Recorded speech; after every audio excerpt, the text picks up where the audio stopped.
Liftoff will start in T-minus 10 seconds. 10, 9, 8, 7, 6, 5, 4, 3, 2, 1. We have ignition. It's time! 17 seconds from Game 7 or from championship number 6. Jordan open. Chicago with the lead. Harper got a piece of it. It comes off. The Chicago Bulls have won their 6th NBA championship. Tying run at second, 2 out. Palmero over the head of Jenks. Uribe charges, throws, out! And the White Sox have won the World Series. To the far side around the 8-yard line to Hester. Under it and to the middle with the 15 to the 20. Breaks free to the 25 to the 30 to the outside. 40 midfield. 40 30 to the coast. 20 15 Hester 5. Oh! Touchdown!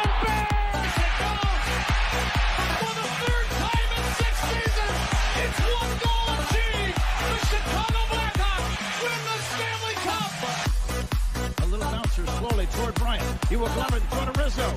It's in time. And the Chicago Cubs win the World Series.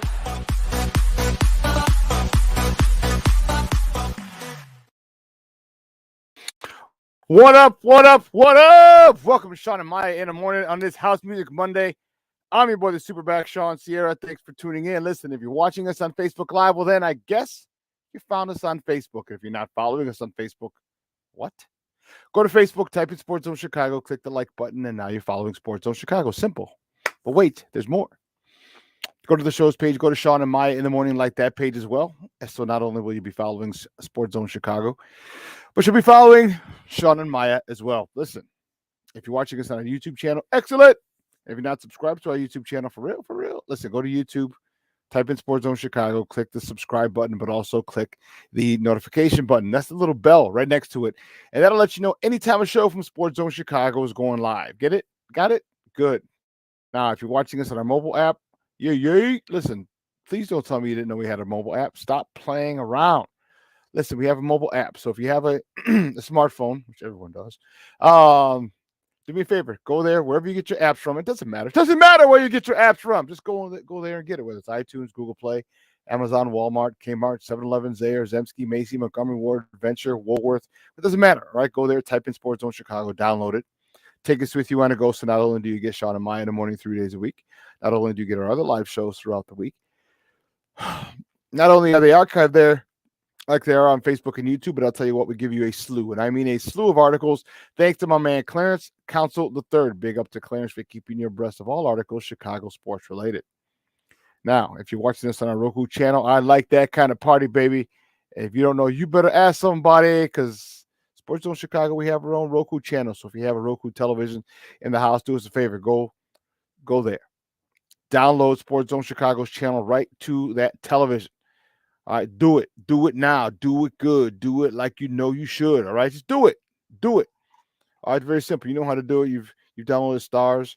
All right, put it right there next to Netflix, Hulu, Disney Plus, Prime. All right, you've downloaded Stars. You downloaded Paramount Plus, so you know how to do it. All right, you can watch this on the big screen. Hell, run the big screen right, Mickey Ficky now. All right, now you can also tweet the show. You can tweet us at Sports Zone Shy, that's CHI, at Sports Zone Shy. Now, if you want to follow me, just me. Personally online, you want to know what I did? Well, let me tell you what I did. You want to know what I did? Here's what I did. I made it nice and easy for you folks. Nice and easy. One handle.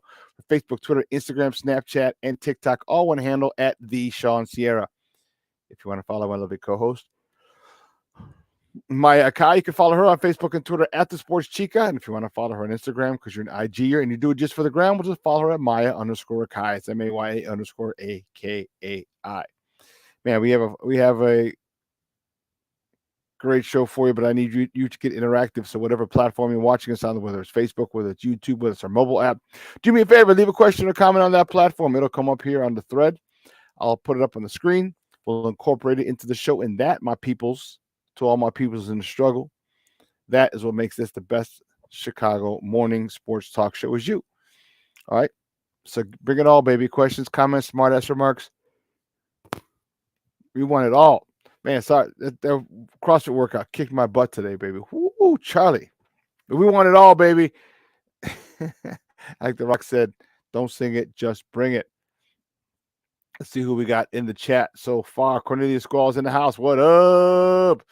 Yeah, no joy in Mudville. We have a lot to talk about with that. Let me tell you, Lavette Lee, she's in the Mickey Ficky house. That is what I'm talking about. Thank you, Mama. I appreciate you tuning in.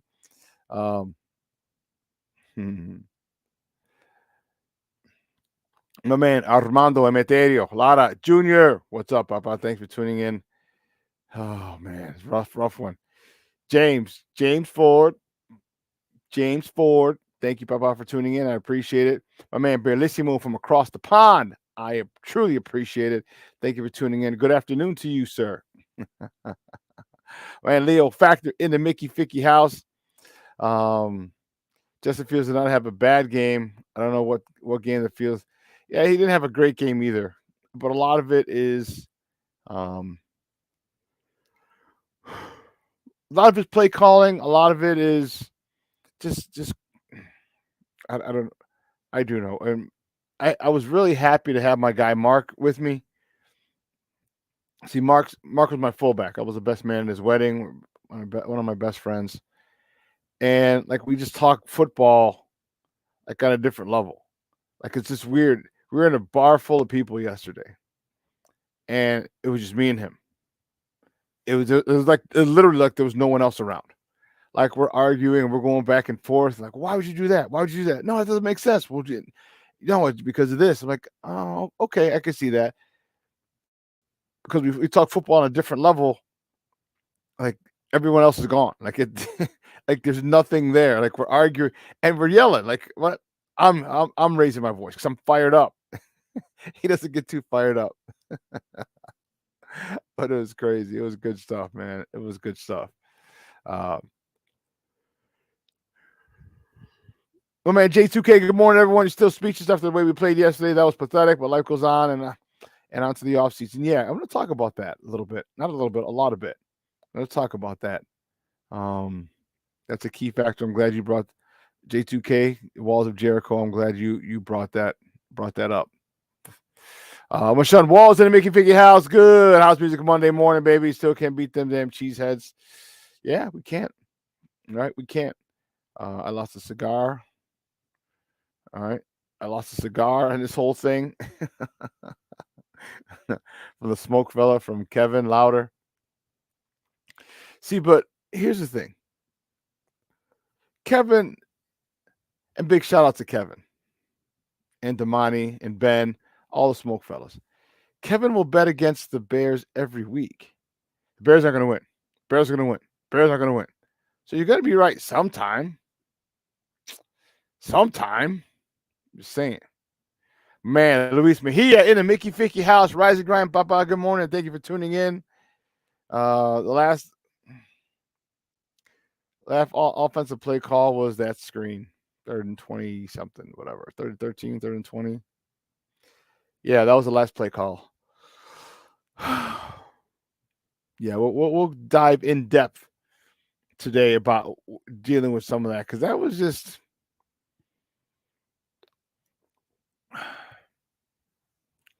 yeah.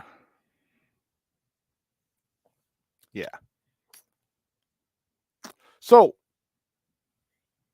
today, and let's not forget, tonight we have a big game as well. The national championship game tonight. All right. Hoo-wee. JJ McCarthy and the Michigan Wolverines take on Michael Penix Jr. and the Washington Huskies tonight. Look at this. Beautiful. I like all these. That's why I'm showing these to you. Down at H-Town. Down in Houston, baby. It's gonna be I'm very excited. I'm looking forward to this. I'm extremely excited. You know, that game starts at 6:30. It's going to be all over the four-letter network: ESPN, ESPN2, ESPN News, ESPNU, and AM 1000. A lot of ramifications with this. All right.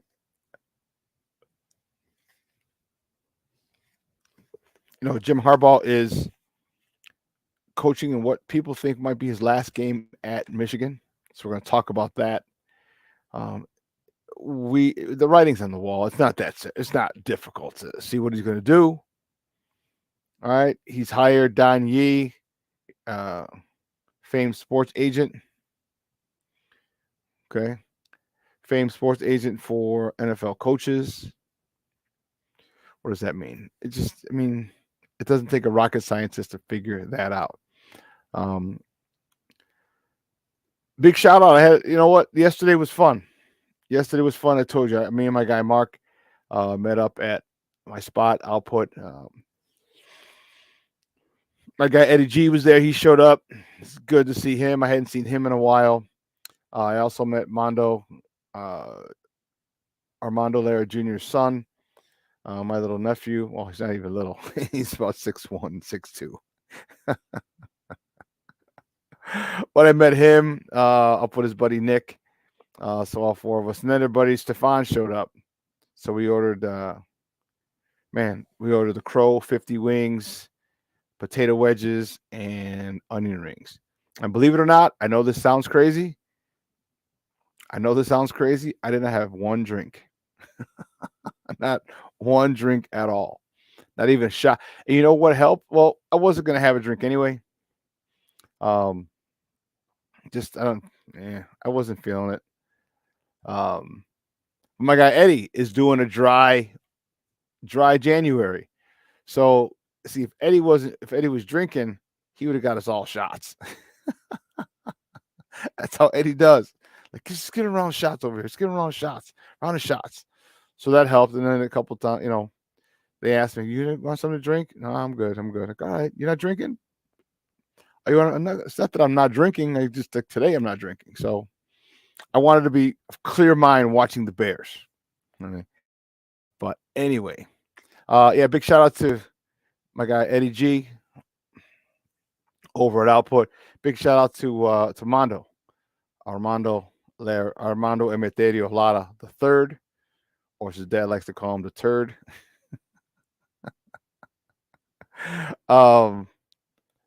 It was cool hanging out with him yesterday.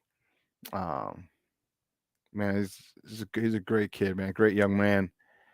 Well, he's not even young. I guess he's young, but still, like 27. Dude, that's crazy. The fact is, I've known him since he was in his mom's belly. That's how long. So it was a little weird, but it's good hanging out with him, hanging out with my guys Mark, and obviously the usual suspects over at Output. Shout out to DJ Kuko, Efrain Pagan, great stuff. He was snapping yesterday. Oh, the audio was acting a little crazy. I don't know if it was his fault or what, but still. Anyway, yeah, I have a lot to say. I really do. And it's unfortunate that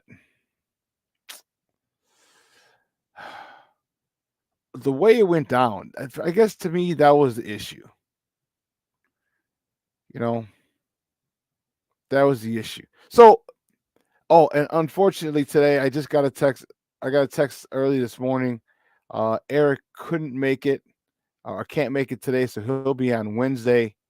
Yeah. He'll be on Wednesday, and that hurt because I was really looking forward to talking to Eric today. Right? Where the wounds are still fresh. The wounds are still fresh. And so I don't know. But he'll be here on Wednesday, so we could talk to him. We will talk to him then. It's going to be interesting.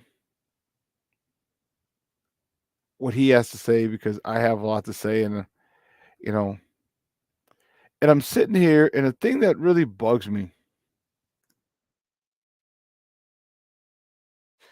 is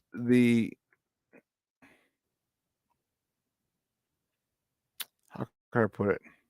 The ignorance of people. All right. By ignorance, I mean not knowing. Okay. That's what I mean by ignorance. Not someone being ignorant and being stupid, but the ignorance of not knowing. And the ignorance of people in large numbers. What's interesting is I studied sociology. I was an accounting major, economics accounting, when I got to Holy Cross.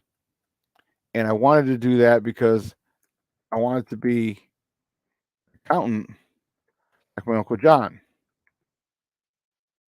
And I realized, accounting isn't for me. It just seemed too boring. And if that's what you do, cool. I'm not knocking it. I'm just saying, for me, it was boring. So I went into sociology. So for those of you who don't know, sociology is a study of people in large numbers. You study masses. So you study, and the reason I did that was growing up, I was not in a gang, but I had cousins who were, and that was literally the main reason. I wanted to understand or try and figure out why some of them were. Some of my cousins were in gangs, and I wasn't. So, and seeing that, like, it just, everybody's talking about,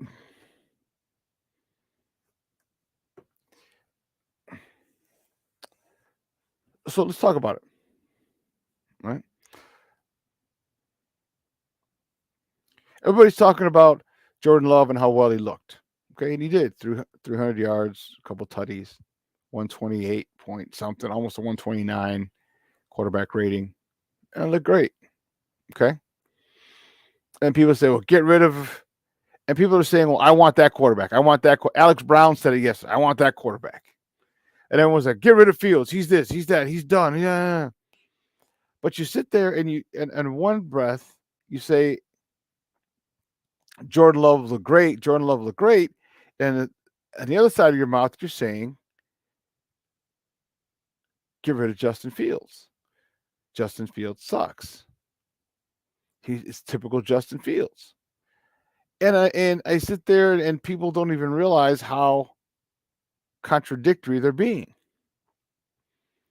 Because you have to look at everything. All right, Jordan Love came and he sat for 2 seasons. He sat for 2 seasons in the same offense. 2 seasons. Okay. Sat behind a Hall of Famer. So was working with Matt LaFleur the whole time. I mean, it was Nathaniel Hackett. It was, well,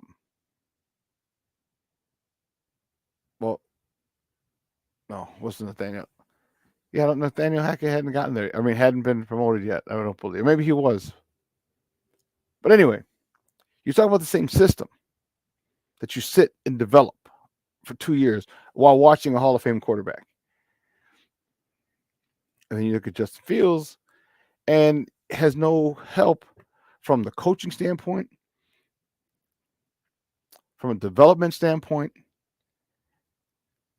And you sit there and you're saying, this guy sucks. But see, what you don't understand, what people don't understand is coaching is teaching. And if they don't learn the way that you teach, then you better teach the way that they learn. And the problem with that is, and I've said this plenty of times, look at Brock Purdy. You mean to tell me if you put Justin Fields in that San Francisco offense, that offense wouldn't be even more intimidating? Yeah, it would. Because of the physical traits. Now, when people say, well, trade him, he's not consistent. Well, here's my thing with that. You're coached to do things. Okay? We're coached. It's in football, everything is, man. You heard me talk about it's either being coached or allowed. You've heard me say that plenty of times. And if you're coaching someone and you're giving them poor fundamentals, you're allowing them to have poor fundamentals, you're not being efficient with, we'll just talk offensive coordinators, and you're not being efficient with route combos.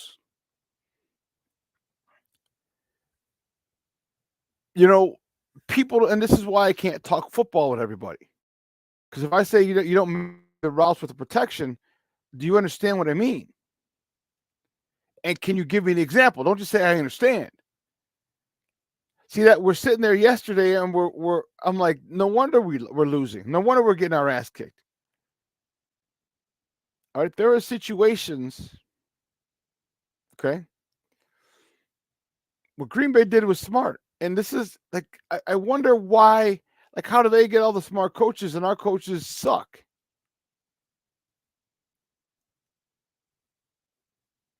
So Green Bay said, let's give them a 5-man pressure. It means we cover everybody on the line.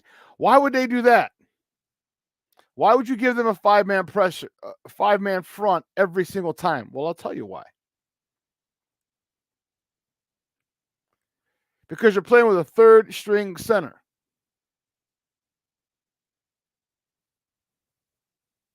You're playing Feeney, Dwight Feeney or Doug Feeney, whatever. Started. Lucas Patrick had been playing like crap to begin with, but he was out. And Feeney came in. Yeah, let's go attack their weak link. And then no one accounted for Tevin Jenkins choosing to have his worst game of the season. And you know what? Fine. I get it. If you're Green Bay and you do that, cool. What adjustments did the Bears make? None. Did they keep backs in? Did they max protect? No, they're still in 11 personnel.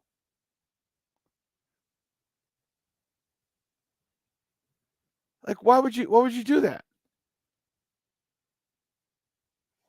You're going empty. Why would you do that? They got 5-on-5, and you got a center, and Tevin Jenkins having a shit day. Like, you have to understand, not only do you coach fundamentals, you have to get a feel of the game. Every game is different. Every game that you play as a coach, and I'm telling you, from a running back, me being a running back coach, me being a quarterback and receivers coach, me being a linebackers coach, me being a defensive coordinator, every game you have to go by feel. You have to go by how that game develops, which is why if you're not in the box, you need to pay attention to what's going on. You saw that the Bears were having problems. You saw that Tevin Jenkins had the worst game probably in his career. So why are you leaving them on islands? Why are you doing that? This is why I said Getsy has to go. And I believe it's a foregone conclusion, but I'm just literally putting the nail in the coffin. You can't have 5-man protection on a day when you have a new center, on a day when one of your studs is having the shittiest game of his life in Tevin Jenkins. You saw, if you follow me, I tweeted it, I posted it on Facebook. I'm like, if you're having outside leverage, a D tackle on outside leverage, he crosses your face, what's happening? You got to expect a stunt. That's high school shit. You got to expect a stunt. So he's blocking. Here comes another guy around him. Oh, shit. Sorry, Justin. Like, really? Like, you block him, but once he crosses your face, you feel him. And where your eyes go, there's someone else coming from the other side. The place he's going, they're not going to send 2 guys to the same gap. They're not going to send 2 guys to the A gap on defense. They're not. That's rule 101. Everyone's got a gap. Not 2 guys in one. So where are our adjustments? and they went man a lot. So why are we doing hitches? Why are we running hitches? Why are we running hitches? Where are the God blessed slants?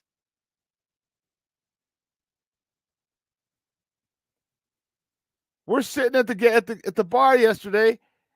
We're watching the pressure being put on by Green Bay, and we see our receivers running hitch routes. Hitch routes versus man.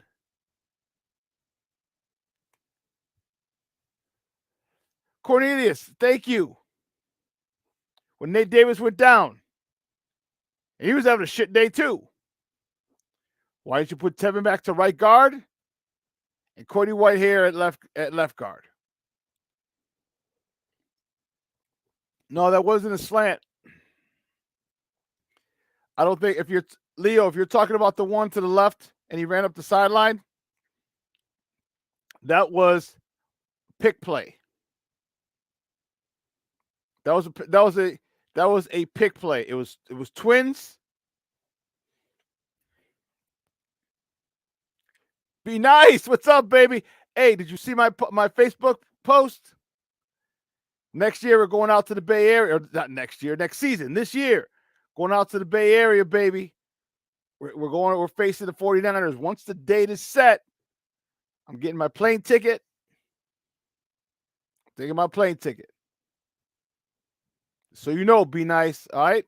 Brandon Levinson calling from the left coast, from the Bay Area.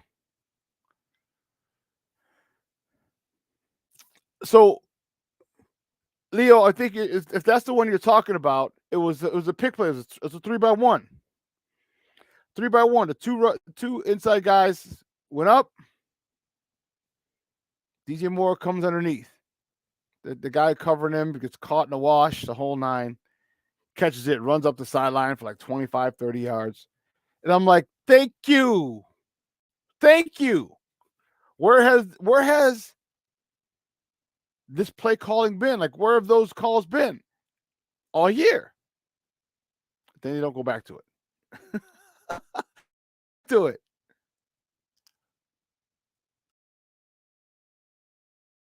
How do you?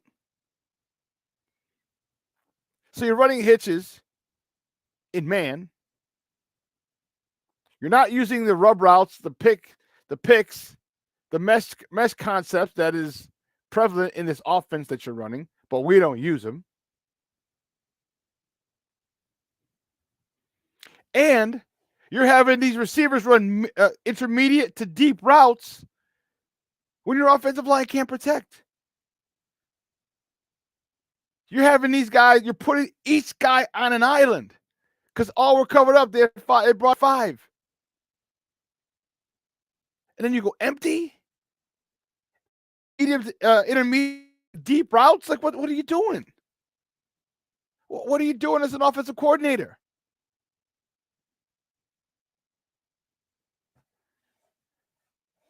Like, you can't, you're asking Justin to, so, and then people are like, well, Justin holds the ball too long. Throw the ball. Where the fuck's he supposed to throw it? Throw it out of bounds? Okay. But that's coaching. That's coaching. That's coaching. That you have to say when there's something happening and there's nobody open. They haven't developed their routes. I call this a crappy play call. I didn't marry the routes to the protection. And you have pressure. If you can't run, throw that sucker out of bounds. And harp on it every single day in practice. Every single day. Just like you harped on him staying in a God-blessed pocket to win games. It took away his legs for most of the season. You know how you harped on it like that? Harp on other things.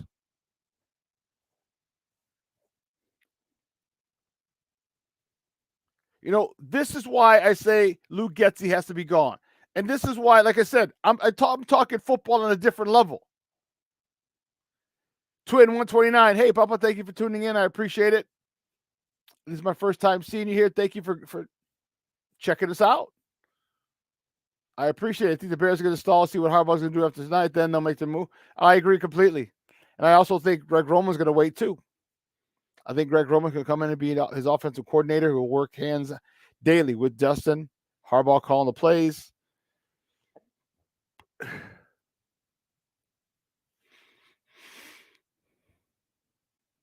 But I'm talking about marrying the routes to the protection. Like you can't, when your offensive line is having a bad day, and they were, you can't ask your wide receivers to run intermediate to deep routes and expect the quarterback to be okay. It doesn't make sense. That doesn't make sense.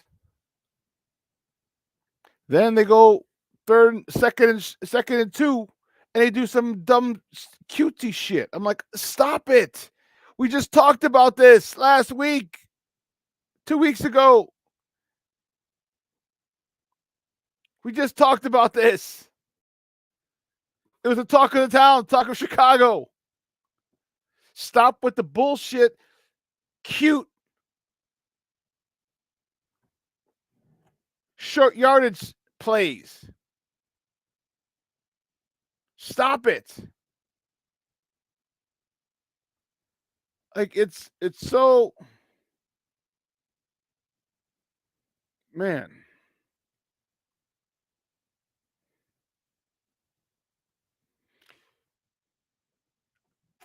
I was livid. Me and my guy Mark.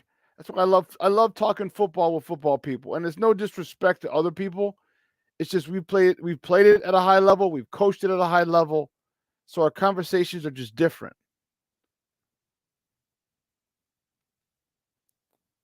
And I'm seeing all these things, and I'm like, wait a minute. You get the running back Khalil Herbert out on a pass one time. He goes up the sideline for 27 yards. Don't run it again.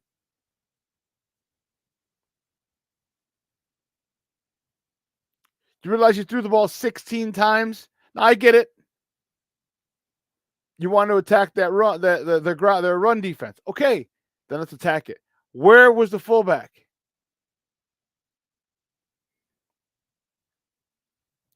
Like, I don't care if they know a run's coming. There's so many things you can do with a fullback. You can lead him up the hole. Have him lead up the hole, excuse me.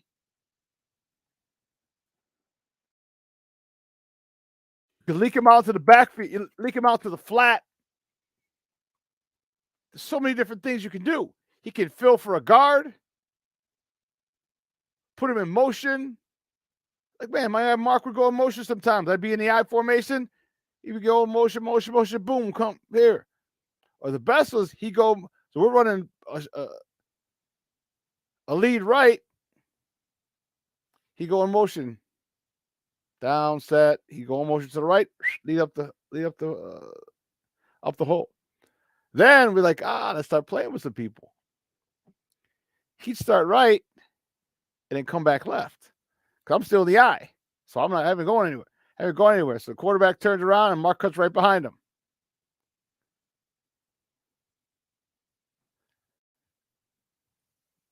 And these are all things you can do with a fullback.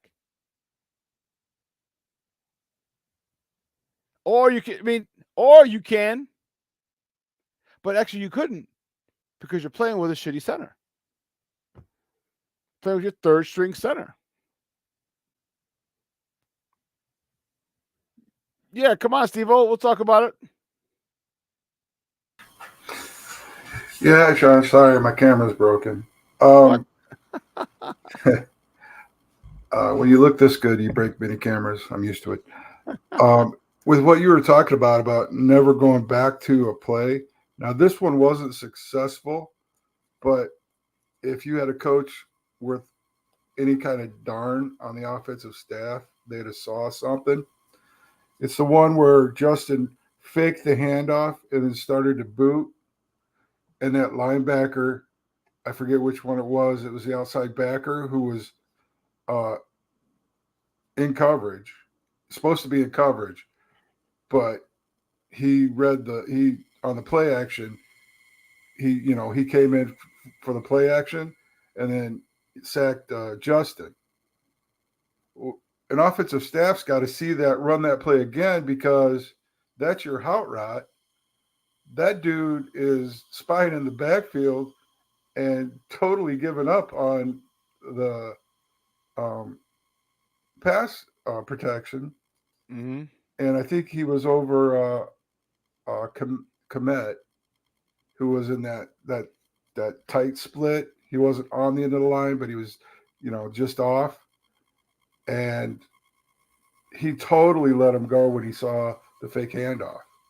Now, it was a really crappy call because it was a fake handoff, and boot. It was not run well, but you got to see that and be like, oh, well, okay, here's that play again, and just nail Komet when that guy flies in. And they have to see that from up top. And they have to say, okay, here's what you got to do. All right, here's what you're seeing. The whole offensive staff's got to be somewhat incompetent. Yeah. Yeah. We were talking RPOs. Right, exactly. When you were talking about that, I'm like, oh, I got one. RPOs, they had a running back on the left. RPO, whoop. Justin keeps it, goes to the left. Well, they started bringing a spy. Well, number 7 was the spy yesterday. This was starting last week. I'm like, okay, cool. Well, wait a minute. If you have a spy, that means you're taking one guy out of coverage. How about this? How about you throw right behind the spy? Crazy idea. Crazy. So the running back goes, you pull in, and Justin goes to the left. Spy steps up. There's a vacancy. Boop. I'll throw it right behind the spy. I don't know. Call me crazy. Well, listen, let me take a really, really quick break. On the other side of the break, we're going to switch gears. We'll get back to more Bears talk about 10:15. But we're going to bring my guy David Kenyon on because there's another big game tonight.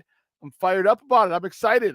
Actually, I think I'm going to go to the bar again tonight and see. Unless someone invites me over, I'll go to their house. Big game tonight. The Natty tonight, baby. So my guy caller is joining us from the H-Town. Knocking in boots. Sorry. I hope some of you might not even know what that means.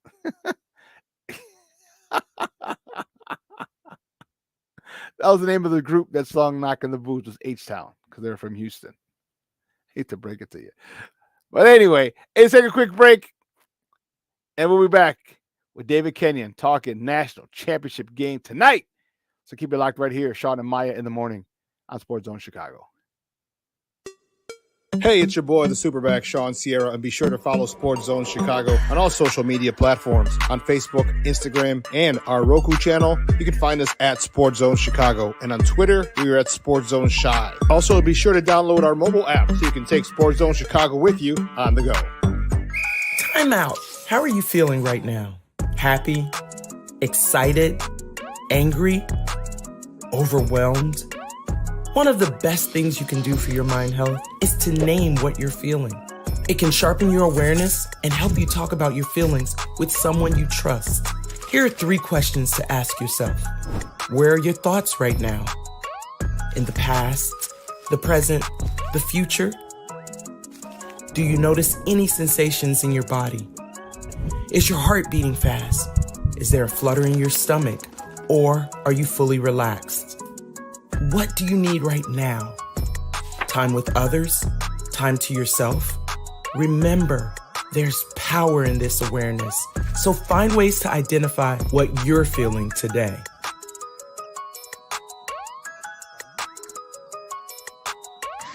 Hi, guys. Hey. Hi, Megan. Hey, Jessica.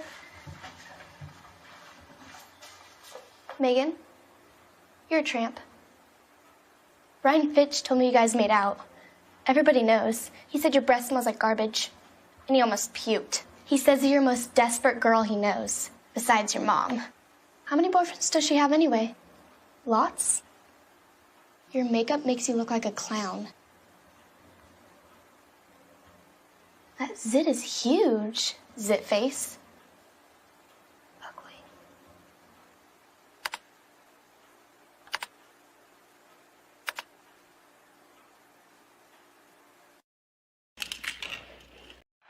As Lambeau is rocking at the start. Here's Fields trying to break free. He does and picks up the first. They had him. They need to step up today. 2nd and 6 on the bootleg. Planting, firing. Boy, he threaded that one. That was some pass to DJ Moore. Doing it the right way. Now on 1st down. He fakes it to Herbert. Throws, and again he connects. This time he's got St. Brown. 3rd and 5. 11th play of the drive. And there's Love in trouble. Wrapped up back at the 25-yard line. Here's Fields. And it's caught. That was really well said right there. Made that simple. 1st and 10. Here is Moore. Oh, that was horse collar-like. Welcome back to Shawn and Maya in the morning on Sports Zone Chicago. Those clips courtesy of CBS. Man, that was a rough one yesterday. But help could be coming. The cavalry could be coming. Jim Harbaugh plays tonight. I shouldn't say plays. His playing days are over. Coaches tonight. He's coaching in the national championship game. His Michigan Wolverines are going up against the Washington Huskies. The Wolverines versus the Dogs. And there's speculation.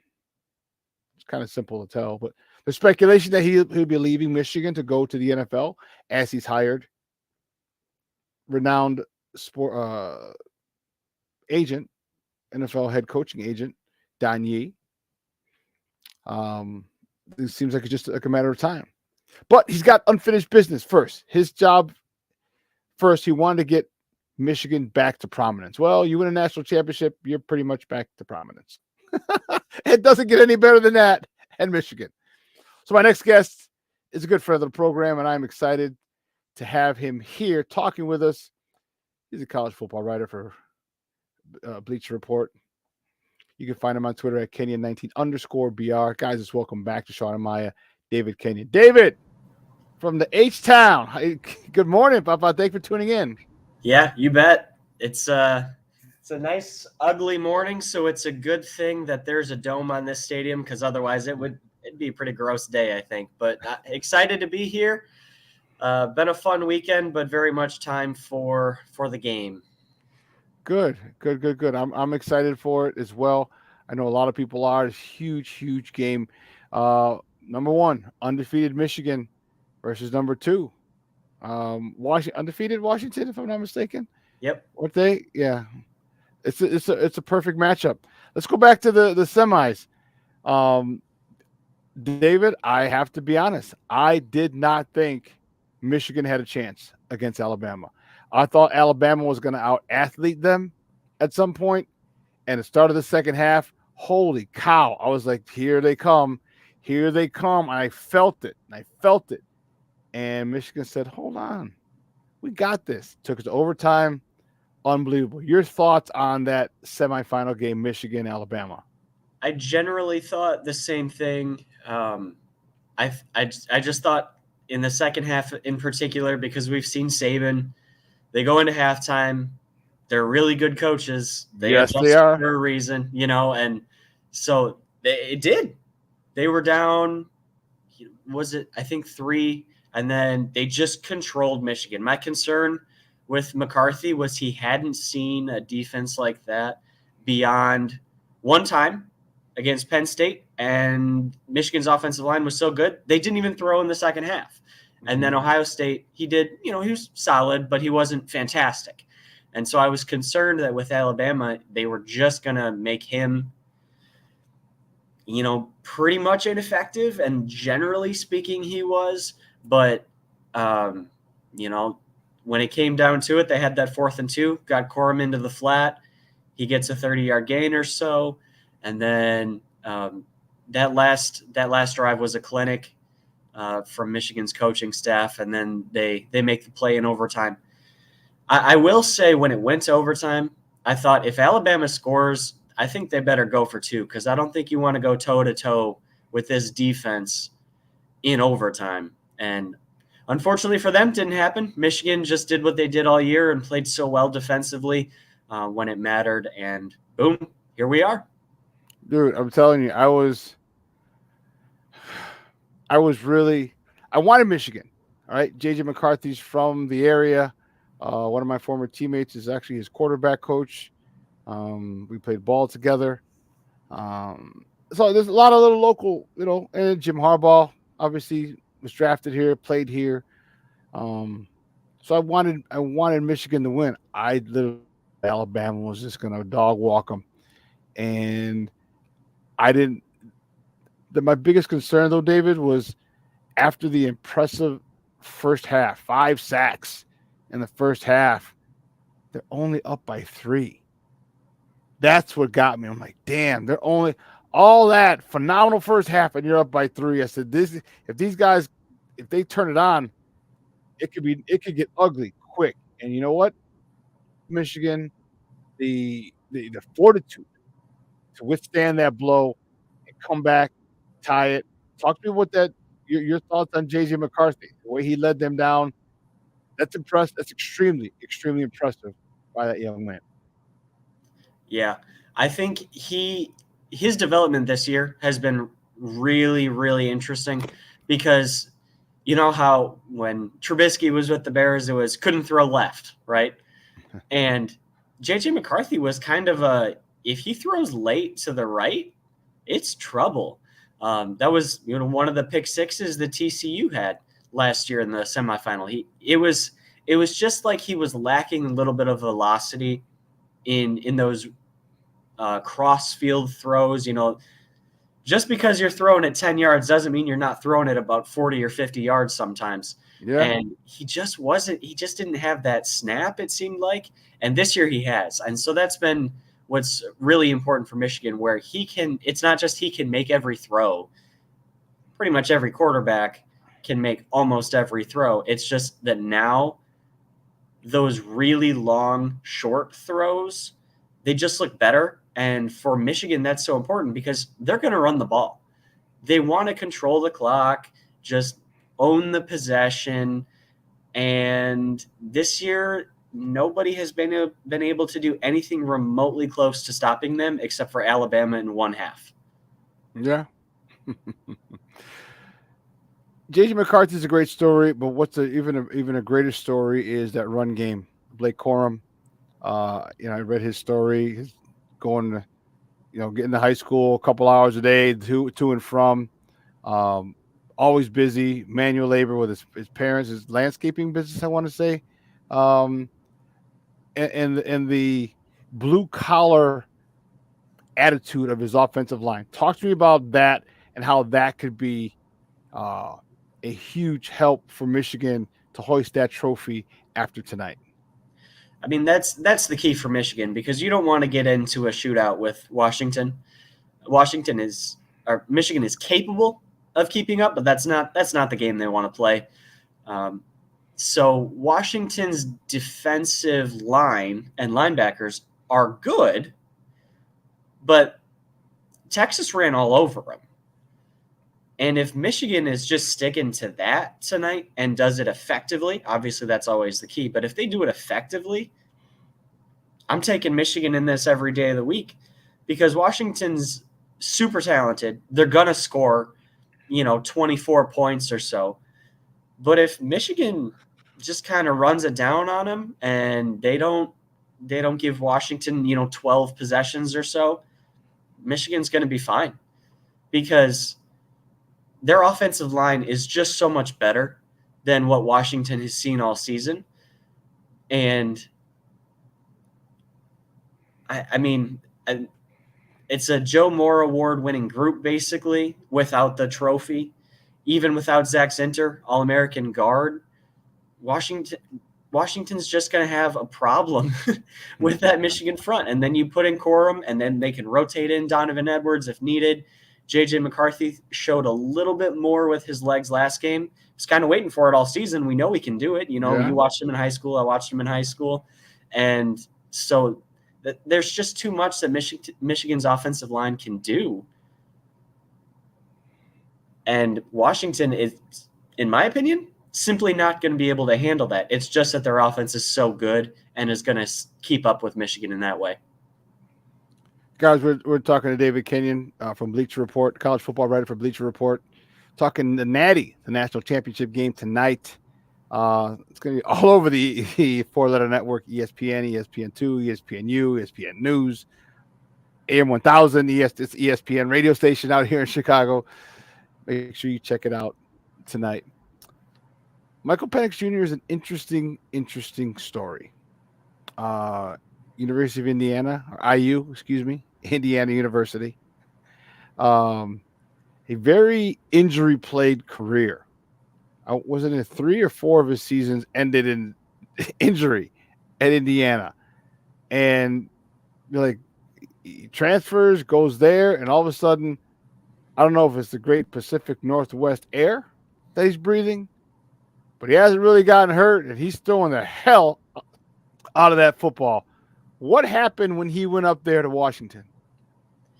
Yeah, I mean, we watched him, at IU, and I think part of the excitement around him can be attributed to Kalen DeBoer. He was the offensive coordinator at IU in Penix's freshman season. And then so he goes off to bigger and better, climbing the coaching ladder. And Penix was still fun. That 2020 season for IU, the 9-win Indiana kind of charge, that was fun to follow. And they had some good receivers early on. Nick Westbrook was there at the time.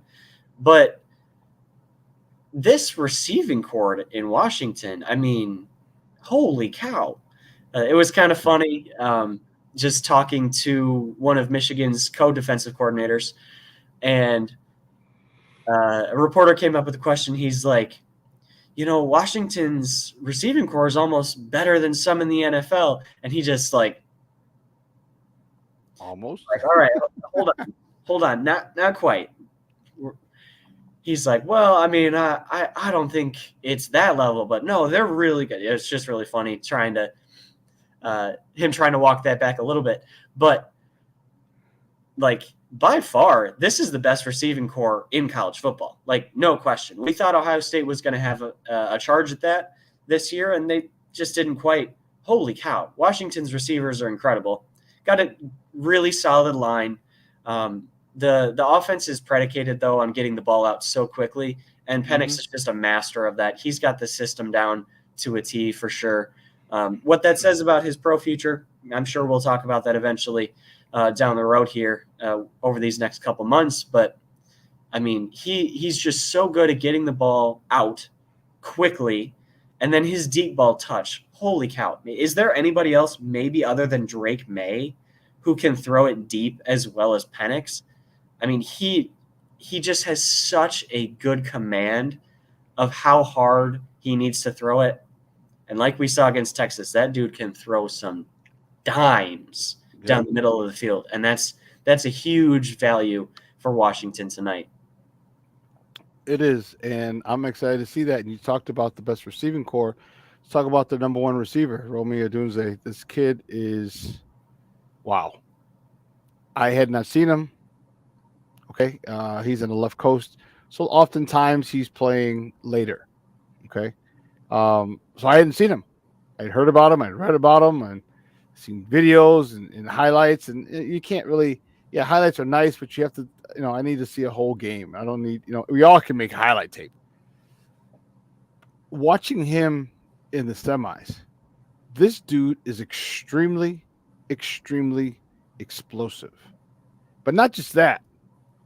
Well, we got guys at the Bears that are explosive. Velus Jones is explosive. But he's got this aura, this attitude about him. Like when he catches the ball, he's on a mission.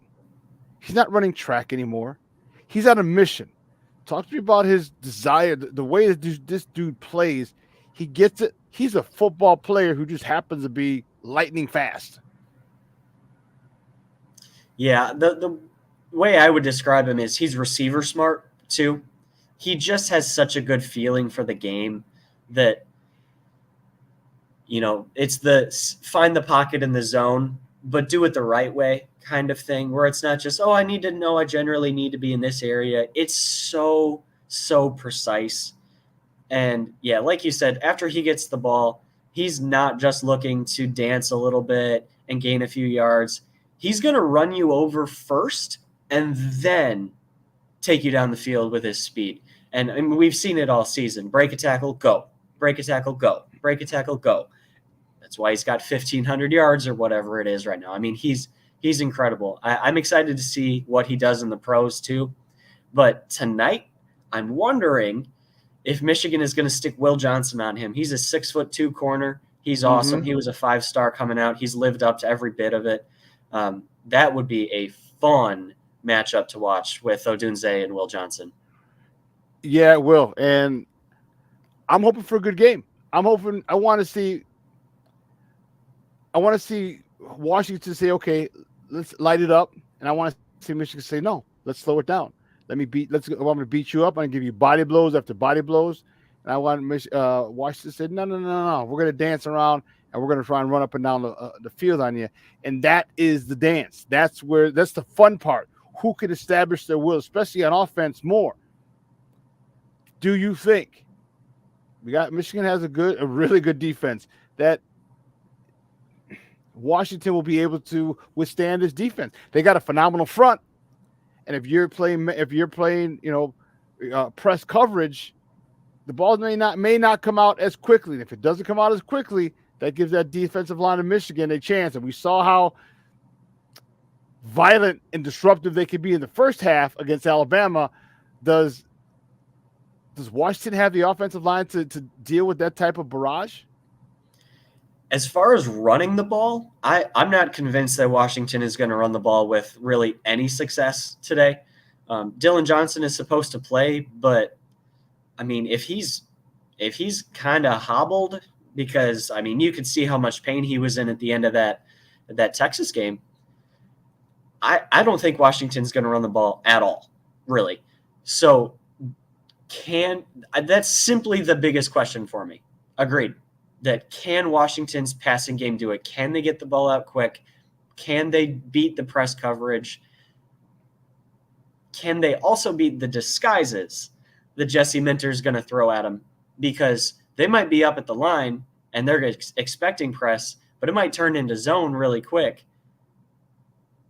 But if you're trying to get the ball out quick and you're expecting press, and then all of a sudden you've got, that vertical or, the drag or whatever that you're expecting to get open right away, but they back off in zone. Penix is super smart. I'm not saying he can't handle that, but that's the game within the game, right? And so if he's able to do that, yeah, I think Washington's going to stick around. I just think Michigan's running game is going to control the day. So Washington's going to have to score 30 is my guess. And they're capable of doing it. Obviously, we've seen them do it for most of the season. But, yeah, I hear you. One of the biggest things that people are expecting, and I said it just before I went to break, kind of teased it, that Jim Harbaugh will be leaving Michigan. All right, you still have the whole sign stealing scandal. You have J.J. McCarthy, most likely going pro. If they win or lose, he's gotten Michigan back to prominence, got him to the national championship game. Your thoughts on, is he staying, and where do you think he would land, and what would be a good landing spot for him if he goes to the NFL, comes back to the NFL? So the running joke I've had here is Michigan wins tonight. He's going to go on the stage, flip the double birds, and announce his NFL destination. Like, he's so done. He's so done. The only reason I could see him stay is they lose tonight and McCarthy says, I want to be back, but I'm only coming back if you are here. Okay, understood. But, I mean, you can tell. Harbaugh wants another shot. He's got Michigan back to where he wanted to, minus one win. But if they win tonight, he's gone. Michigan builds him a statue, and Harbaugh is gone because this is what he wanted to do. Yeah. You know, once he gets run out of a place in San Francisco that he was awesome in, you can tell, you can see, you can hear when he is talking about the NFL, it's just unfinished business for him, and he wants that shot. So from that perspective of if he comes back, he takes Michigan to 3 Big Ten titles, he wins a national championship. What more does he have to prove here? And his time is finite with the NFL at this point. Like, he can't keep doing the song and dance. He knows it. And like you mentioned earlier, hire John Yee. So it's just more and more pointing to he's going to take that shot at the NFL. As far as where he lands, it's Chargers or Bears, in my opinion. I think if you're Kevin Warren with the Bears, you have to make him say no first. You know, I don't even think it's money necessarily. Herbaugh's got plenty of money. Obviously, he's going to try to get the most possible. But it's just a question of, does he want to Michigan the NFL, or does he want the best shot at winning in the NFL? Because if he wants to be the hometown hero kind of thing, again, Chicago. If he wants that best shot, go where the quarterback is, right? And that's LA with the Chargers. Obviously, Chicago has that chance at a quarterback, but is he more convinced that Justin Herbert is not as good as what Drake May or Caleb Williams can become? But it's kind of like that Family Guy sketch I always think of, where they're like, you can have a boat or you can have this box. And then Peter Griffin is like, wow, I'll take the box. It could even be a boat. And so it's like, do you take the thing that's there, or do you take the thing that you hope might become something else? I'm taking Herbert. That's my personal opinion. But like I said, if he has that feel of, I want to do this again, I want to elevate what I am, my personality as Jim Harbaugh is, Colts, Bears, and Michigan, right? And so if he wants to do that, he's going to Chicago. But otherwise, I'd go to LA. It's interesting. Okay.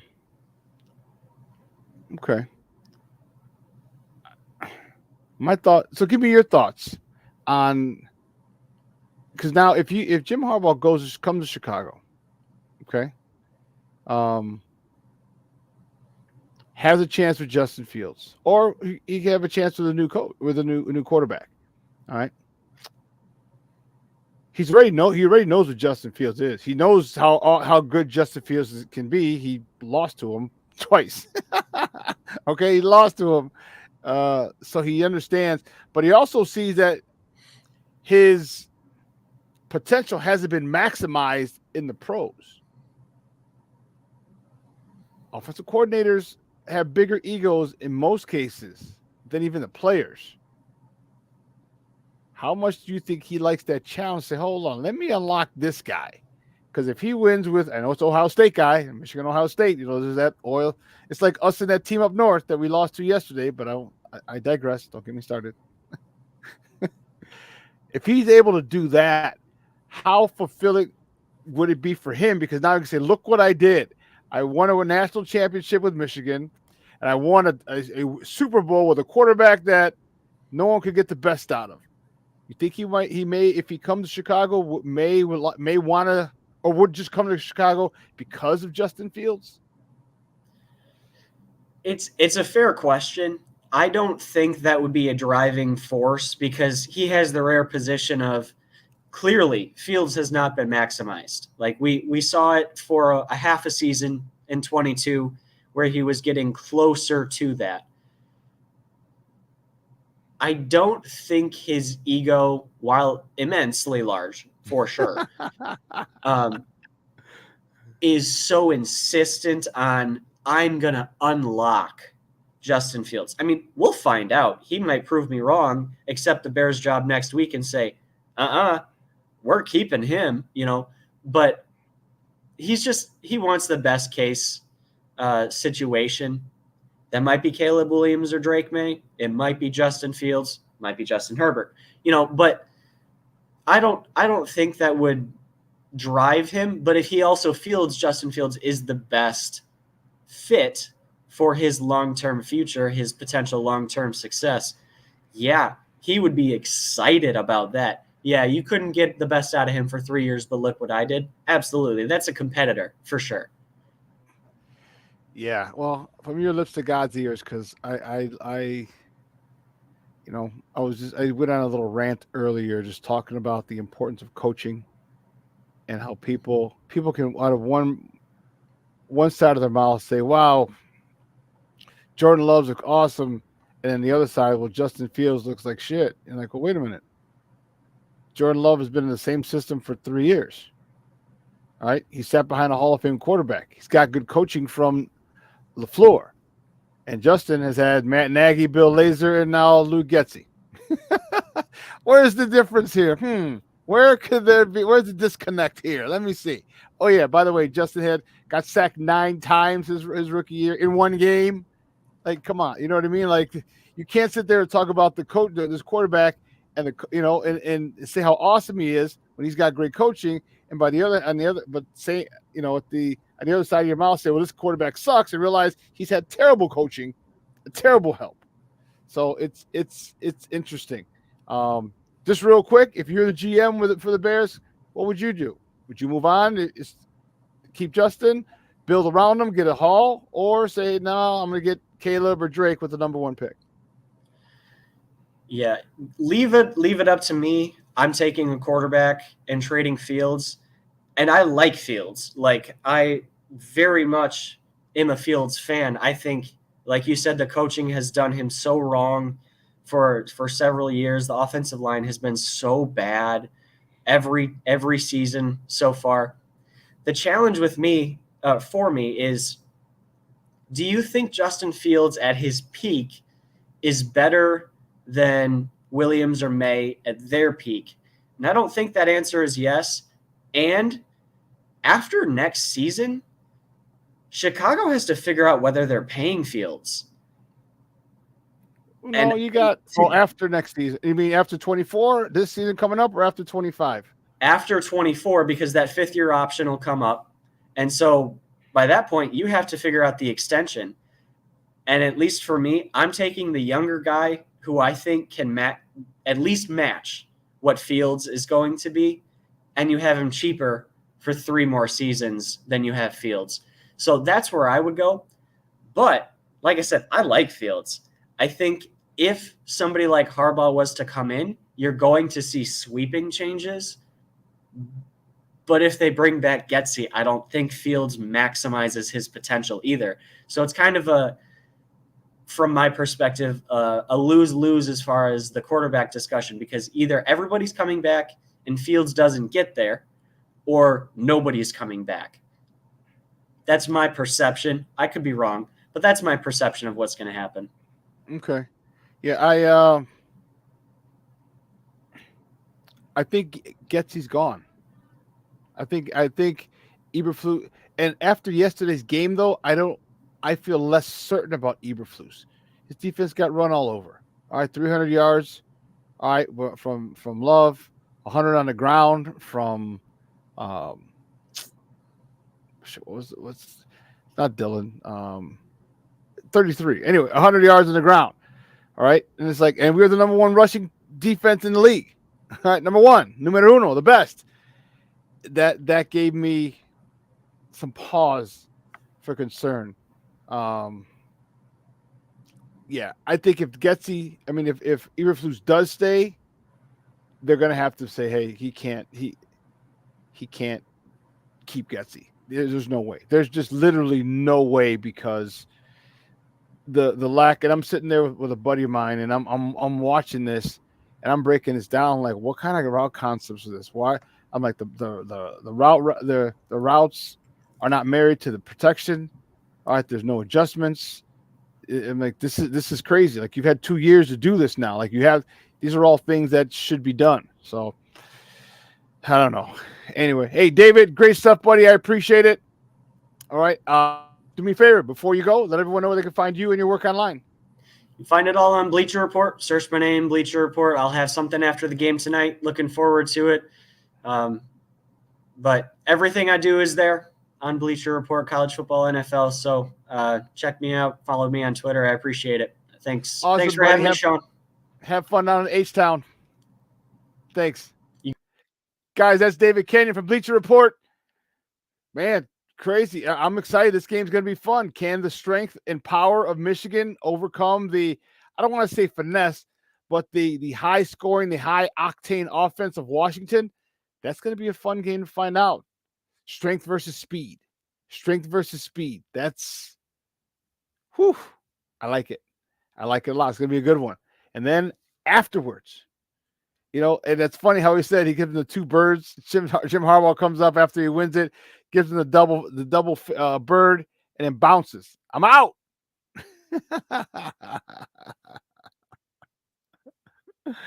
Oh man, we got some new people in the chat. Mr. Shorty's in the house. Good morning, Baba. Be smooth.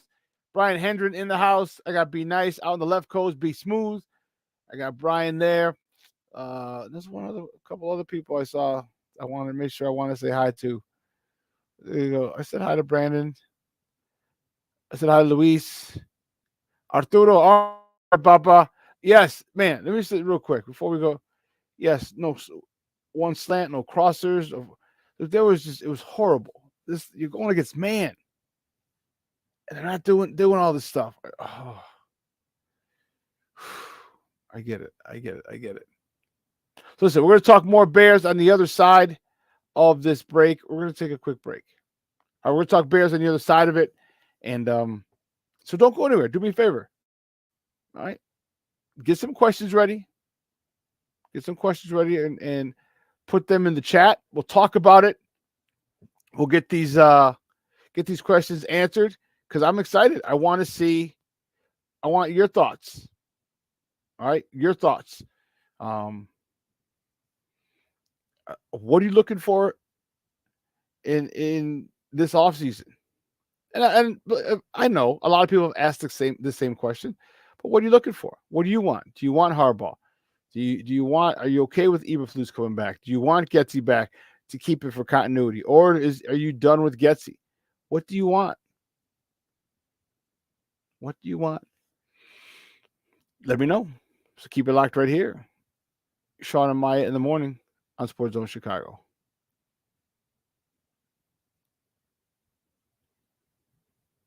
Oh, where did it go? Here we go.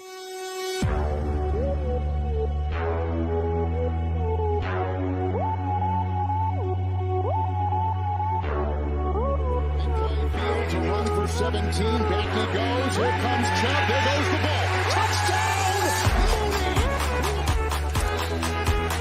Jones will walk at the left tackle. Time for Fields. Now he'll accelerate to get the first down and break tackles, and he's off to the races. And we got a terrific block. For every generation, it has started with the call to serve. Discovering the purpose and the belonging earned with the title. Learning to dig deep and push through adversity together. Defending our nation and its people. It is a life of great worth and reward. But Marines are never really finished serving. Their commitment comes full circle, visible in communities across our country. This is Semper Fidelis, always faithful, always Marine, marking a path for the next generation. So I've come up with the family emergency plan. Great. What is it? It's difficult to talk about, so I'm not telling you. How will we know what to do? You won't. I'm so glad I won't have to remember anything. And me too. Thanks for this, sweetie. Talk to your kids about who to call, where to meet, what to pack. Search Ready Kids at nyc.gov or call 311. I mean, I'm not sure. Like I said, that decision is not in my hands. All I can control is, what I did do, and I gave it my all. So whether it's here or not, I have no regrets. Shout out to you guys for making my job a little bit harder. But yeah, just to the city of Chicago, love y'all. Appreciate the fans and the support from all the Bears. In case this is my last rodeo with y'all, and just appreciate y'all for everything. So, yeah. Welcome back to Shawn and Maya in the morning at Sports Zone Chicago. That was Justin Fields yesterday after the game. Well, first, let me start off by saying this. It's Jeremiah's birthday, my buddy Junior. You guys know Armando Lara Jr. in the chat. His grandson, his second grandson, Jeremiah. It's his first birthday today. So I want to say happy birthday, Jeremiah. I love you. Theo loves you. All right. Just want to say big happy birthday to him on his first of many. Hopefully he has like 97 birthdays. But happy birthday, Jeremiah, from me and everyone here at Sports Zone Chicago. I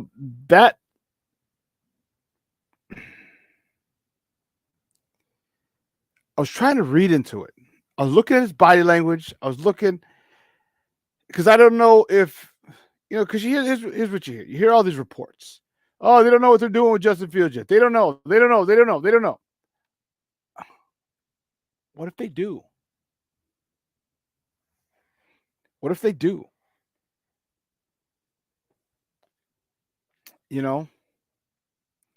And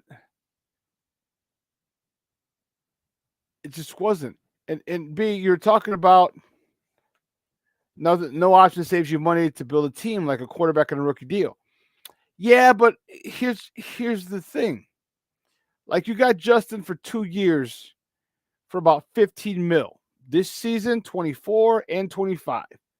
I know. Okay, so granted, you got to pay 20 million next year, 22, 23. It's still not a lot of money for a starting quarterback. All the while, you're getting first and second round picks, especially if you trade that deal or if you trade the number one pick.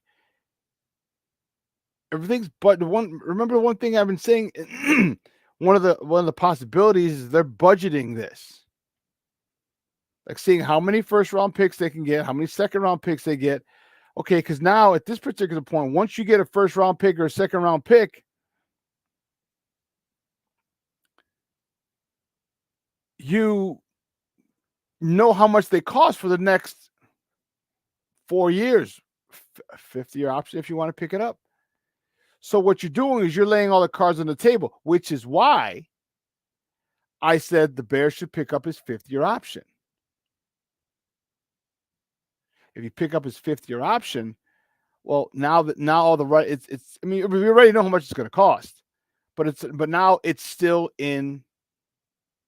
It's in play. It's in public. If Eberflus stays, I think Fields has a good chance to stay because of the fact that there have been many of people who've said this, and I agree with it.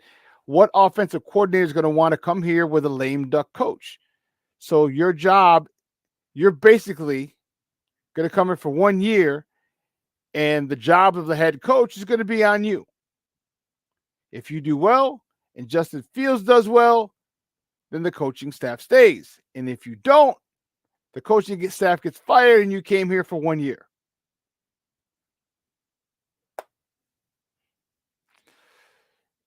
See, and here's the problem. He's not going to be worth 45, 50 million a year. He's not. He's not. Patrick Mahomes can demand that money because he won an MVP, Super Bowls. Other quarterbacks, Jalen Hurts got his team to a Super Bowl. Lamar Jackson, MVP. There's no hardware for Justin Fields to say, boom, this is my asking price because of this, this, and this.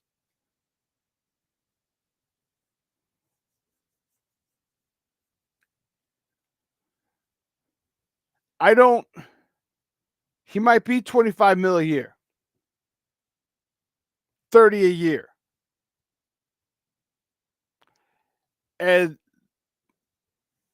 so if that's, let's see, that's 45, 50 million. Yeah, I don't see him.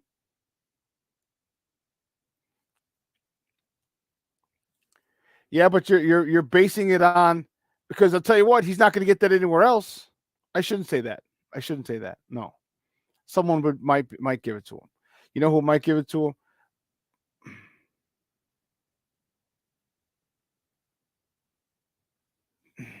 See, that's tough. That's tough because, yeah, even though his agent is top notch, because here's the deal. And I know it only takes one, but the market for Justin, people want Justin. Now, do they want to pay him? That's another story. They're going to want to make sure they're going to test drive the merchandise. They're going to test drive the merchandise. Now, whoever trades for him, if that happens, might say, okay, we got him. Let's do this. But you also have to make sure you got a guy that can develop him. All right. It's interesting. You know,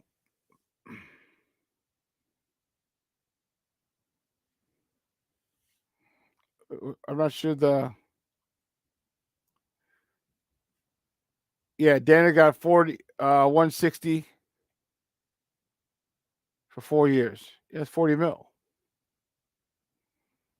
First of all, yes, New York screwed up. They never should have done. They screwed up the quarterback market. They screwed, because they're trying to get rid of that dude now. Trust me, I know. Kevin Lauder from the Smoke Fellas is a huge Giants fan, and he wants to get rid. He's a good mind, but he's like, no, I'm done with that dude. But I don't think. Yeah, I don't think he's getting 40. I don't. He doesn't have the body of work. Now, you have an argument. You have an argument saying, hey, first year was a lame duck coach. The next 2 years, I had Getsy. I will give you 25 mil. Maybe 30 mil, but not 40. I don't think he's in that 40 range. Now, again, you have you have him for 3 years. Literally, I mean, truth be told, you got him for 5 more years if you want.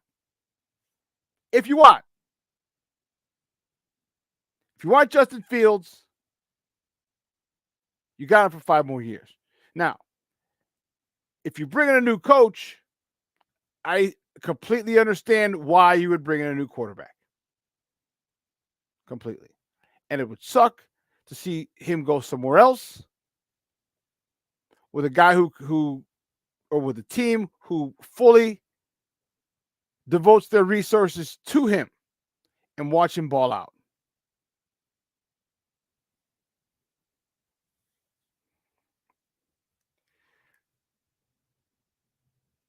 Yeah, we need a lead quarterback, not bottom half quarter. But no, that doesn't tell you, because you know what he can do. He has to do it consistently. But how do you do it consistently? You need a coach. I believe Justin Fields can be an elite quarterback. He hasn't done it yet. Why? Because he hasn't had any coaching. He hasn't had the proper coaching.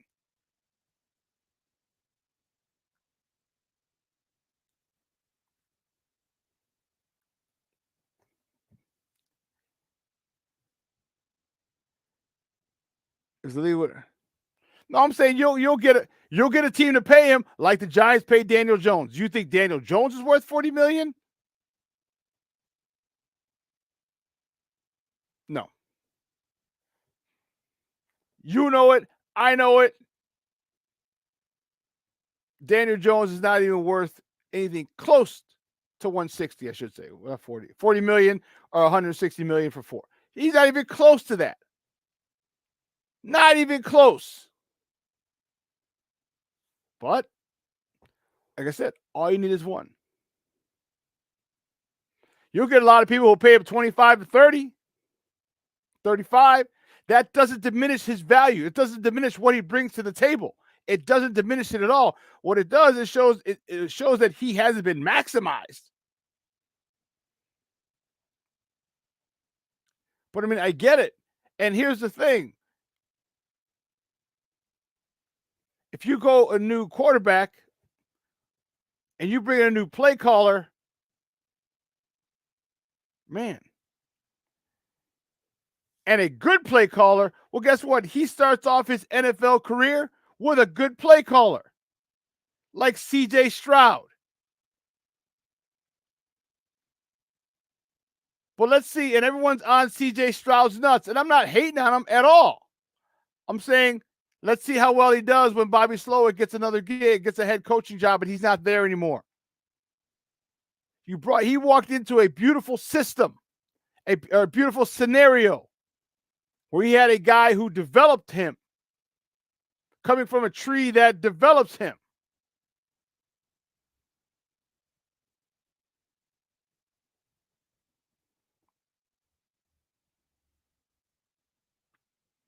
See? Well, I'm interested. I'm interested to see how. I mean, I get it. I understand why you guys are saying that. I understand why the Bears would do that if they do that, if they go that route. But I'll tell you what.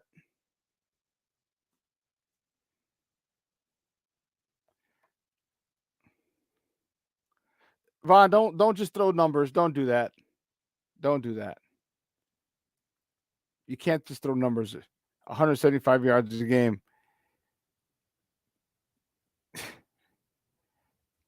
If you understand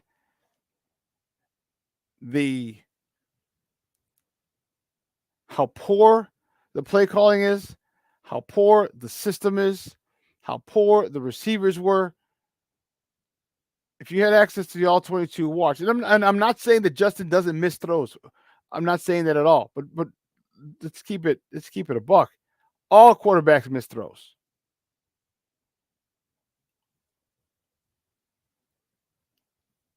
But when you get receivers who get no separation, yeah, that's a big issue. Okay? You have to get playmakers. Remember, Darnell Mooney's not from this regime. Like people are looking at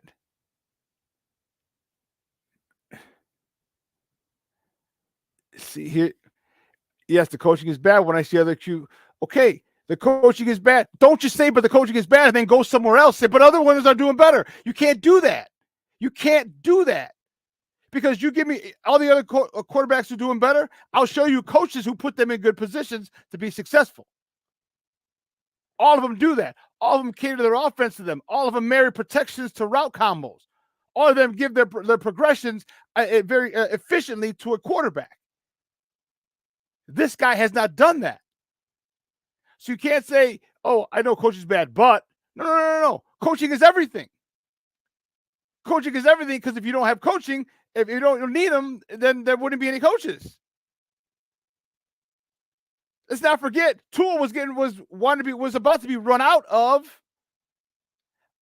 Vaughn, this is not my heart speaking. This is facts. These are situations when Tua was about to get run out of Miami when he was with Brian Flores. Do you remember that? Tua was being called a bust. What happens? Mike McDaniel. Josh Allen was about to be run out of Buffalo. What happens? Brian Dable. Jackson was just running around, throwing the ball all crazy, running, not acting crazy. All of a sudden, he's an MVP winner. What happened? Greg Roman. You give me a quarterback that everyone thinks is good, I'll show you the person behind him who's making them good. So you can't just say, well, coaching, yeah, but. Coaching, yeah, but.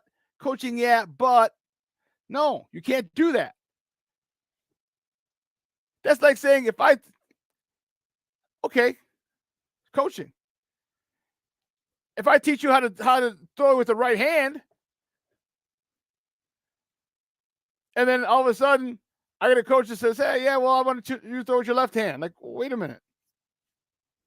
I teach you to tie your shoes the right way for 18 years. And then there's another guy who comes in and teaches you, I give you the bunny ears, but you do around, swoop, and pull. Well, it's going to take you a long time to round, swoop, and pull because you've been doing bunny ears for so long.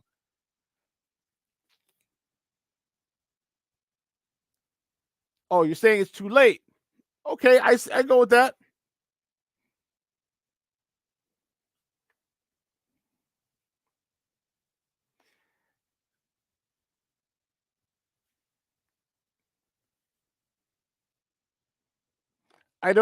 It's too late for what? Like, I don't agree. And here's why. When you get a guy who has this talent, and the reason I believe his talent is different than other people's, is that he's played on the big stage. Like, you get guys who throw the ball all over the place and give all these yards and touchdowns and everything, and that's cool. But they've never made it to college football playoffs. They've never been in playoff games. Yeah, they might have been in a conference championship game, and there's something to be said for that. But the intensity for a conference championship as opposed to the college football playoff is something completely different. And for Justin to have done so well in the college football playoff, this kid's been a winner at every level. Okay. And what he has needs to be coached. And what he has needs to be coached differently than other people.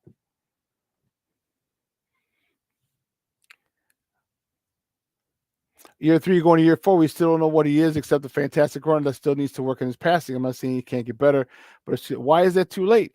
Because what's going to happen is if he goes somewhere else, see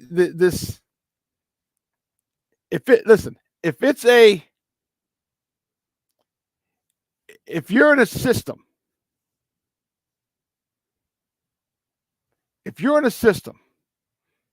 let's say Justin Fields was in Green Bay. I hate Green Bay, so let me take something else. Let's say Justin Fields was in San Francisco. Perfect example. Okay? If Justin Fields was in San Francisco and same system for 3 years, and they realize, and he's still having these same issues with Mike Shanahan, with Brandon Ayuk, with Christian McCaffrey, with Deebo Samuels, then I am 100% behind you.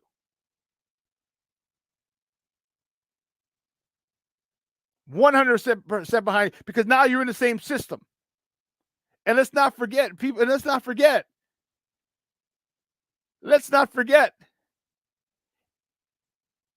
Exactly. My point exactly, Brandon.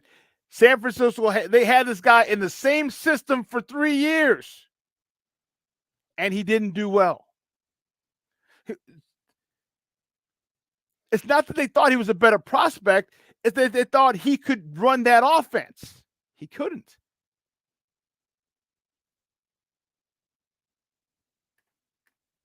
He couldn't. So you have to look at his first year. Don't just say, and this is where because now we're sounding like national media people, like you're regurgitating what national media people and others are saying without looking at the whole picture. First year, he had no offensive line. He wasn't supposed to start. For starters, they're supposed to sit behind, who was it? It wasn't Mike Glennon, it was the other dude. Dalton, the Red Rifle. Okay? He's supposed to sit behind Dalton. He didn't. Starts, gets destroyed. And then you got to learn a new system. In the process of learning a new system, what did they do? They took his defense away. It took his defense away. Now, is that an excuse? Do I need to show you what happens? I should have. Did I save it? I don't think I did. Son of a biscuit.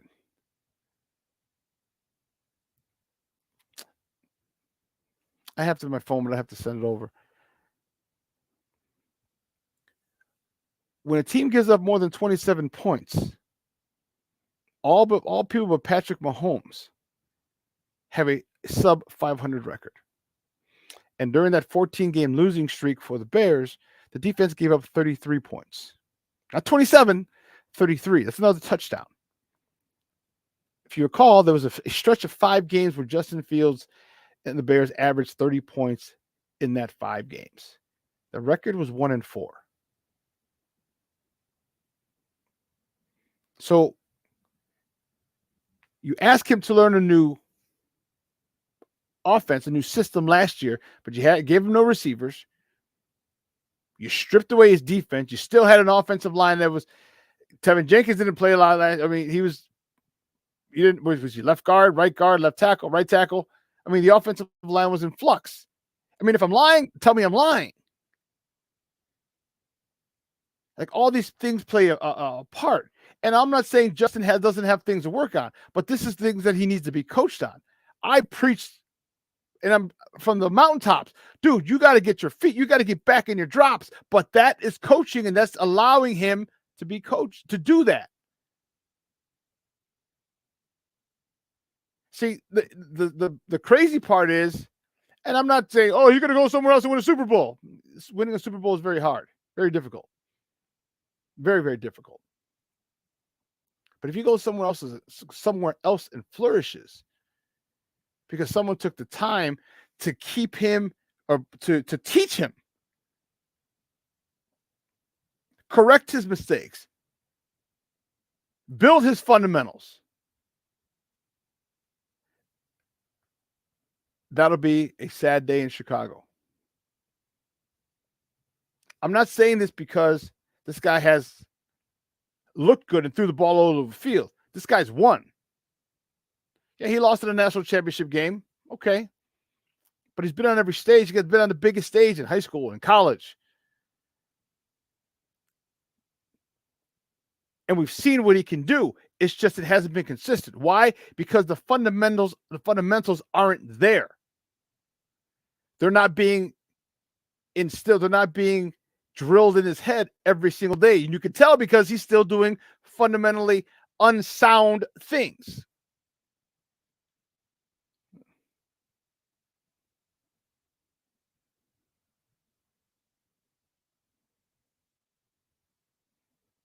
Let's see.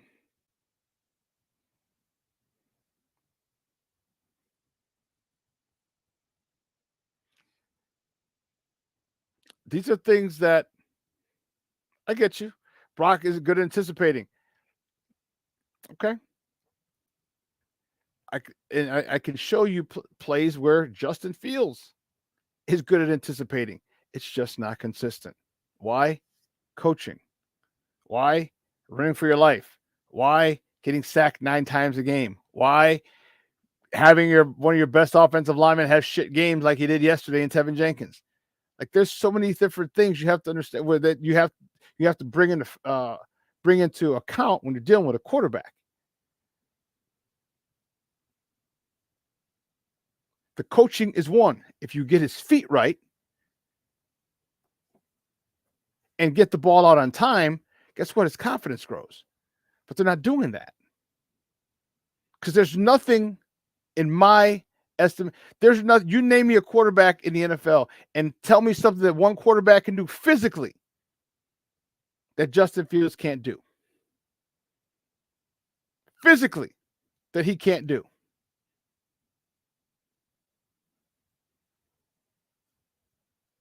He can make every throw. You name the type of throw. Obviously, he can run. We know that.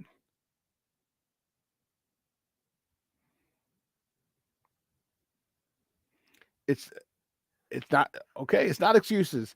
I'm at okay. Okay.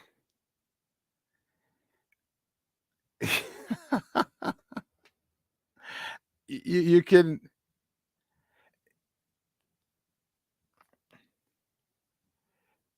say you can't turn on the tape and say Justin is better than Caleb.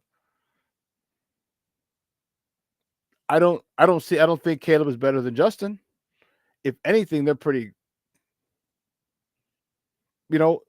so if that's the case, then like how do you say that, okay, well, what does he want? What have they won a Pac-12 title? Have they been in the college football playoffs? No? Okay, well, Ohio State won. They've won the Big Ten title. He's been in the college football playoffs. He's taken his team there. So it's not excuses. So what you're saying is, like when guys, that's the one thing. Like, look at the whole totality. If people want an agenda, cool, no problem. But look at all the facts. Look at all the facts. And you want to take heart out of it? Let's take heart out of it. We can take the heart out of it. And don't get me wrong, I love, this is what I love. I love talking to you guys. I love opinions. I love this. This is awesome.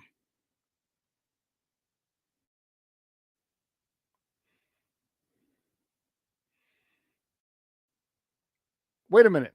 Time out. So those are team stats. Ohio is stacked with talent on a level so if it's a team stat, then you can, so then the NFL is a team stat as well. The NFL is a team stat as well. So when you have defense points a game, you can't expect him to win. When the record, and which are facts, are everyone but Mahomes, all quarterbacks, when their team gives up over 27 points, they're all under 500. These are facts. This is not anything I'm making up. These are facts. So you can't use it's a team stat in one particular essence and not say it's not a team stat in another. You can't do that.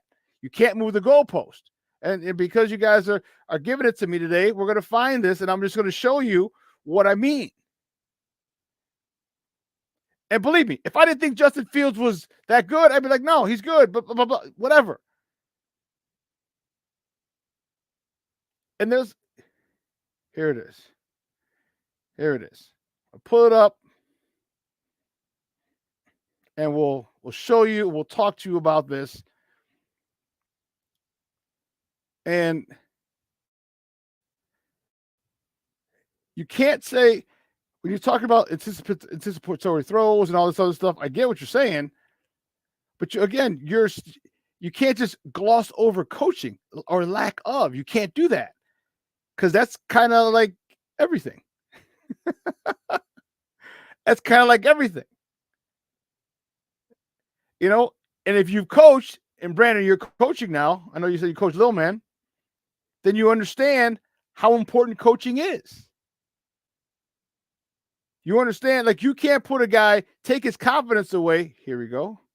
Take his confidence away and be like, well, you never did. You never did what?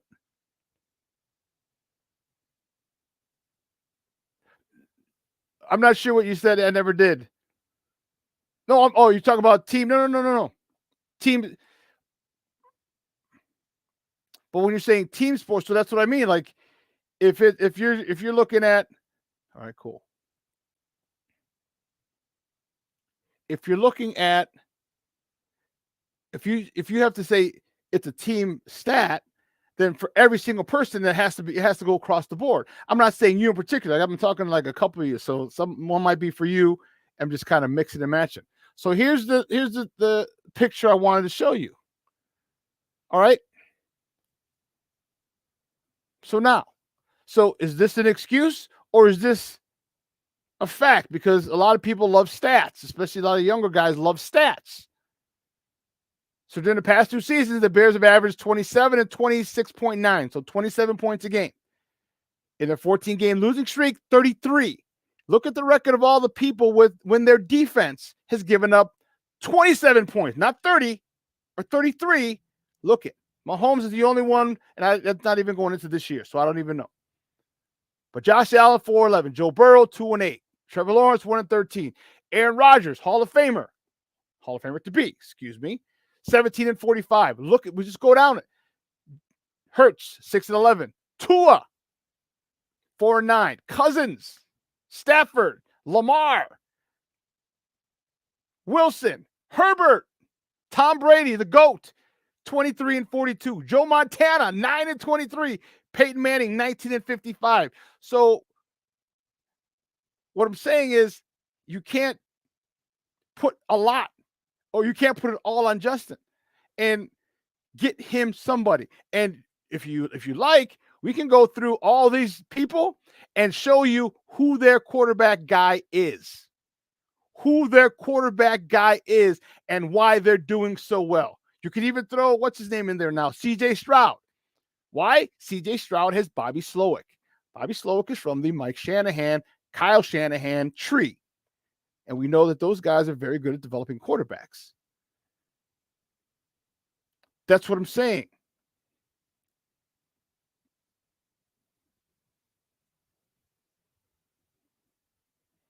Let me ask you, here we go. Let me ask you a question.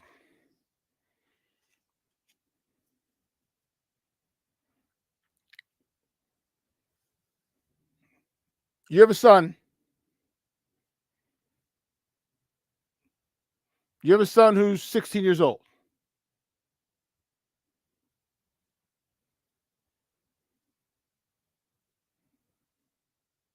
Okay. Hold on. Let's not get too crazy and start calling each other names and shit like that. That's not cool. All right. We can agree to disagree. That's if that's the case, that's cool. Well, let's not get crazy in the chat, or you know what I mean? Like, it's because truth be told, at the end of the day, when it's all said and done, you know what I mean? And we're all passionate. We are. Let's just make sure we stay respectful. That's one thing I need to, and I got to put my foot down. We got to stay respectful. You don't have to agree with him or him or him. You know what I mean? Just making sure. No, I get it, B. I'm just saying everybody.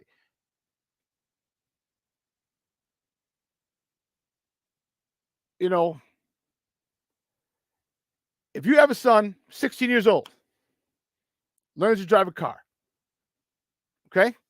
And you give him a Ferrari, okay?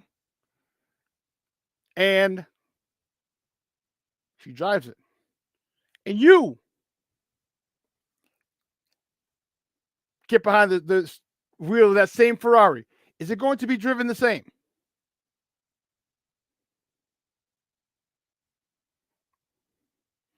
Is that Ferrari going to be driven the same?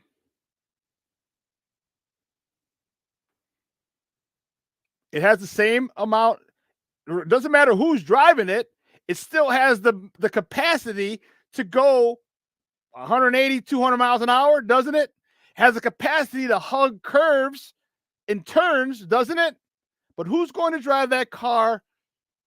I don't want to say better, but who's going to maximize that car's ability? It's still a Ferrari.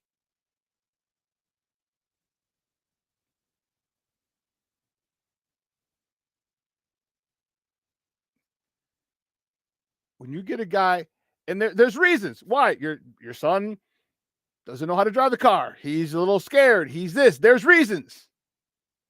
You are a little different.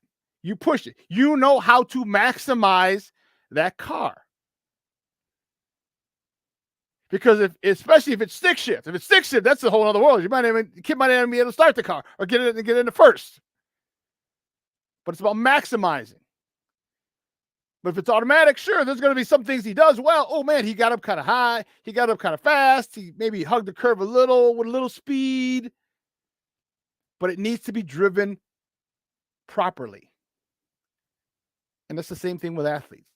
They need to be, their skill set needs to be maximized properly. And when you have an offensive line that gives up 9 sacks against the Cleveland Browns, or you have pressure constantly in your face because Tevin Jenkins had a shit game yesterday, and Nate Davis had a horrible game before he went out.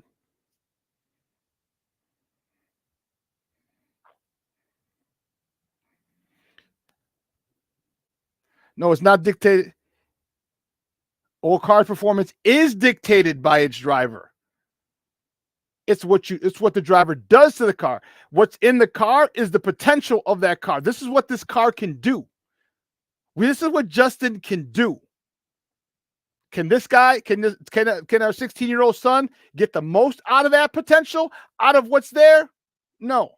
Can us who've been driving for 20, 30 years get more out of it? Yes. Can we get does this guy, can he get the most out of our quarterback? No. We get another guy who can. We've already seen what Justin can do. We've seen it. We haven't seen it consistently. Consistently.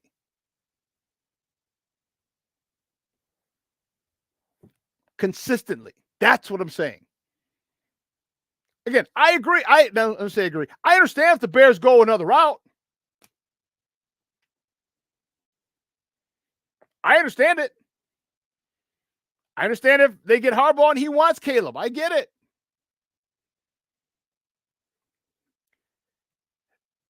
Exactly. We haven't seen it consistently. Why? Now, there are a plethora of factors. One, the offensive line. Like, again, you can't expect a defense to be torn down to the studs and still expect your quarterback to do well. You can't expect the quarterback with a makeshift offensive line and expect him to do well. You can't expect the quarterback with no receivers last year and expect him to do well.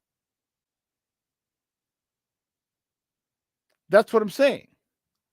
So when people look at CJ Stroud like, oh my God, CJ Stroud's awesome.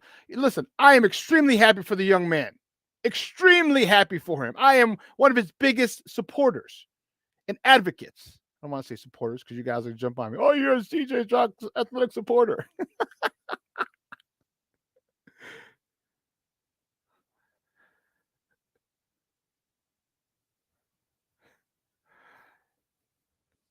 But he walked into a good system. Walked into a good situation. He walked into a man who knows how to drive a Ferrari. CJ Stroud's a Ferrari, and he's being maximized. That's what I'm saying. Because you can't just gloss over coaching. You can't. You can't gloss over coaching. Okay? Because the tools are there. And a lot of times, a lot of busts in the NFL, okay? There's been guys with tons of talent, and we've had tons of them. And why did they bust? A variety of reasons. And I guarantee if you look at them, a lot of them, if not majority of them, had to do that they were in the wrong system or they weren't maximized by their play caller. We're talking quarterbacks now. They weren't maximized. Okay? Coaching is teaching. So when you run it, and Mike Tomlin said it best, like, don't run away from coaching. That's your job. To get these guys to do this. And if he doesn't do it the way you want it, then you need to teach in a way that he does.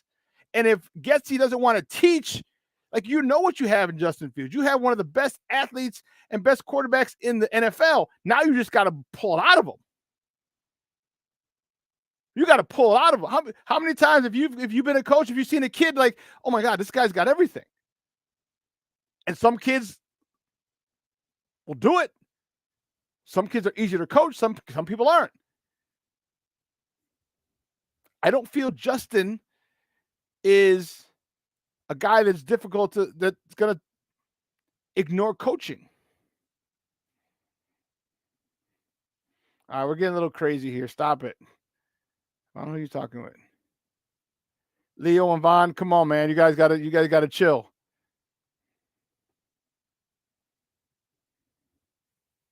Stop it. Come on, man. It's all fun. It's sports. You don't gotta take it to that level, guys. All right. We just agree to disagree. That's all. You just agree to disagree. All right. One's not stupid, one's not this, one's not. We see things differently. That's all.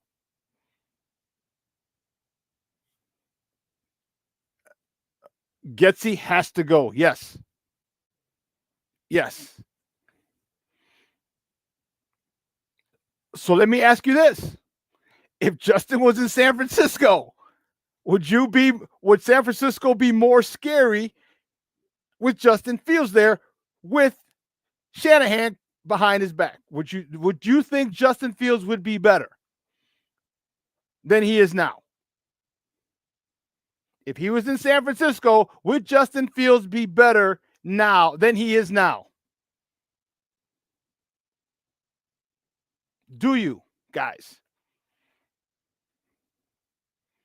Just yes or no, yes or no. No, if he's just on the team. Got acquired via trade, especially if he was drafted and started his career there. Shorty, you're right. If he was drafted, if he started his career there and that's the only thing he knew was proper coaching.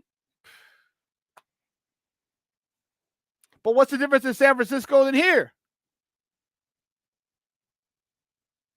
Beside a stud offensive line, beside a plethora of weapons, and beside a head coach, beside a good play caller.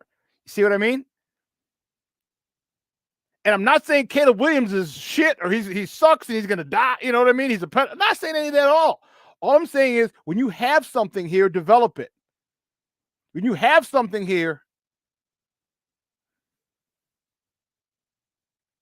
do you think Brock Purdy would be an MVP candidate if he was with the Jets? Do you think he'd be an MVP candidate if he was with the Las Vegas Raiders? No, it's coaching. That's what I'm saying. And what I'm saying is this: the coaching matters. And coaching matters. Look at Brock Purdy. Brock Purdy's not the most talented guy in the world. He's not. He works hard, and he's got a great coach, and he's got great players. What happens when you have a great player with skill set who works hard?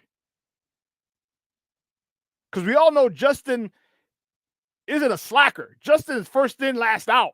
That's documented by multiple players and coaching staff.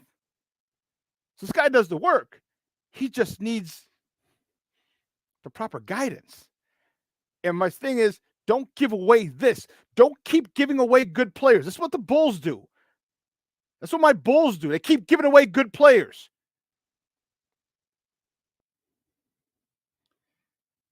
They give away good players. And look at Lauri Markkanen. Look what happened. We kept Kobe White. Now finally, and look at Kobe White. Because you develop them. There's a big difference from college to the pros. And who you get as a coach is huge.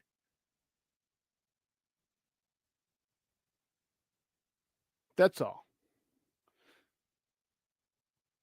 Exactly. Bobby Portis, another one. We didn't wait. He goes, he develops. And this is all I'm saying. That's my argument. If Justin didn't have this skill set, if Justin had Brock Purdy's skill set here, get rid of him. He doesn't. He's special. You've seen it. Not consistently. Why? Because it hasn't been listen, the way you get it, when excellence is the standard, Mike Tomlin, the standard is the standard. If this is the only thing that you allow from Justin Fields, you better be scared.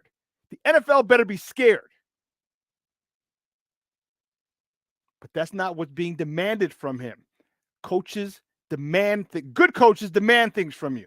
and he's not being coached well. I don't want to see him go somewhere else, get coached well, and now we have to get a new quarterback, start the clock over. And what about this defense? So what if it takes them 3 years? This defense, are they going to, a lot of guys going to fall off? And I know there are a lot of rookies, and you have some on rookie deals, which is smart. But we're going to see. Dude, this was awesome. 2 hours is come and gone. Hey, listen, this was fire. I love the passion about our Bears. All right. Make sure we calm down next time and stop calling each other names and all this other shit. Come on. It's not that serious. It's not that serious. All right. Be nice to each other. There's enough shit going on in this world. We don't need to be acting like dumb thugs. And you know what I'm saying? Like, be cool. You don't got to agree with everybody. All right. That's just the way the world is. We look at things differently, and that's fine. That's fine. All right. Let's just be cool, because I want this to be a safe spot. We can come, talk sports, talk our shit, all right, respectfully and cool, and go about our day. All right. Man, I want to thank everybody. I want to thank my guy, David Kenyon, for coming out and talking national championship game tonight. It's going to be awesome. Can Michigan's strength overpower the speed of Washington, the high-powered offense of Washington? We're going to find out. All right. So from everybody here at Sports Zone Chicago, man, I'm your boy, the SuperBack, Shawn Sierra. We'll be back on Wednesday. Same bat time, same bat channel. Eric will be back with us on Wednesday. Something came up. He couldn't make it today, so he'll be back on Wednesday, and we'll talk about it. We'll talk about it. And you know what? And he and I don't agree sometimes. We don't agree. It's all good, man. It's all good, baby. But let's keep it like that. All right? It's cool. Let's be cool with everybody. You know what I'm saying? We just see things differently. We're passionate about our Bears, and there's no need for us to go down that road. It's not necessary. You know? Not necessary. All right. I love you guys. I appreciate the love and the support. And man, talk to your peoples. You know, spread this. Spread the word. Sports Zone Chicago, Shawn and Maya in the morning. All right. I'm going to replay this tonight at 6. Oh, no, I'm sorry, because What's Up Cuz is on tonight at 6. I'll replay it at 8, but I know the national championship game is going to be on, so most people probably won't watch it. But if you'd like, it'll be on YouTube. You can go check it out. All right. So for everybody here at Sports Zone Chicago, Elliot Baez, our executive producer, Clarence Council III, our social media guy, Steve-O, my producer, and my co-host in absentia, Maya Kai. I'm your brother, SuperBack, Shawn Sierra. Hey, do me a favor. Make sure you let your loved ones know that you love them. Shoot them a quick text, especially if you're in a different city, different country. Shoot them a text, WhatsApp, whatever. Just say, hey, it's such and such. Just be nice. Just want to say hi. I was thinking about you. Just want to say hi. Hope all is well. Love you. We'll talk soon. All right. Use technology to keep in touch with your loved ones. We didn't have that growing up. All right, we had to make a long distance call. Trust me, Mom's like, get your ass off that phone. You paying? Make sure that you let your loved ones know that you love them. It's important. It's very, very important. Guys, again, I love you and I appreciate the support. Excuse me. I appreciate the support. It's saying the next 3 quarterback decay will be upgrades. Stop it. Go back to your corners. Oh, man. Well, that's all right. Just hop in once in a while. It's okay. You can do it on company time. I'm just kidding. Good luck with the job. Congrats. All right, guys. I'm your boy, the SuperBack, Shawn Sierra. I will see you on Wednesday. All right. Have a great day. I got to go pick up the warden from CrossFit. I'm out.